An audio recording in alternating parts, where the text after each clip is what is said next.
ఐదుగురు ఎమ్మెల్సీ అభ్యర్థులను పోటీలో పెట్టి ఆ పార్టీ ఈ పార్టీ ఎమ్మెల్యేలందరినీ కూడా మభ్యపెడుతూ సంఖ్యను పెంచుకొని ఇవాటి వరకు కూడా 83, 84 కంటే నంబర్ లేదు అని చెప్పుకునేటువంటి మరి కేసీఆర్ గారు ఏ విధంగా ఐదుగురు ఎమ్మెల్సీని గెలిపించుకుంటారో అర్థం కాని పరిస్థితి. వాళ్ళు రాజకీయ వ్యభిచారం చేసుకుంటూ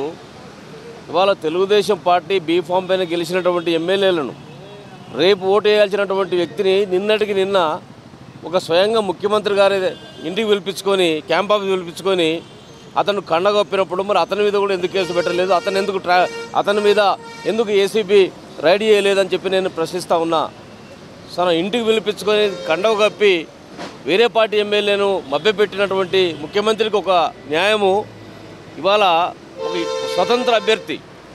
ఎలాంటి బీఫామ్ లేకుండా గెలిచినటువంటి స్టీఫెన్ అనే వ్యక్తి, ఆయన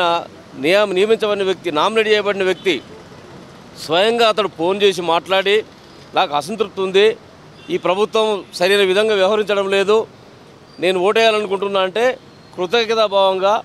ఎక్కడున్నామంటే నేను పలానా దగ్గర ఉన్నానని చెప్పి నేను కూడా అక్కడే ఓ ఫంక్షన్కి వెళ్తా ఉన్నానని చెప్పి రోడ్డు మీద కారు ఆపుకొని పక్కన దిగి రోడ్డు మీద నిలుచుని మాట్లాడుతూ ఉంటే స్టింగ్ ఆపరేషన్ చేసి కుట్రపూరితంగా అతన్ని తీసుకుపోయి ఏదో పెద్ద నేరం చేసినట్టు, ఏదో మర్డర్ చేసినట్టు, ఏదో కొంపలు మునిగిపోయినట్టు, ప్రపంచమంతా కింది మీద అయిపోయినట్టు, అతను ఏదో ముఖ్యమంత్రిలో లేకపోతే అతడే పై పదవిలో ఉన్నటువంటి ఒక వ్యక్తిగా ఏదో ఇన్ఫ్లుయెన్స్ తోటి ఇవాళ వచ్చి ఏదో చేసినట్టుగా భావించి మరి వాళ్ళు పోలీసులా లేకపోతే గుండాలా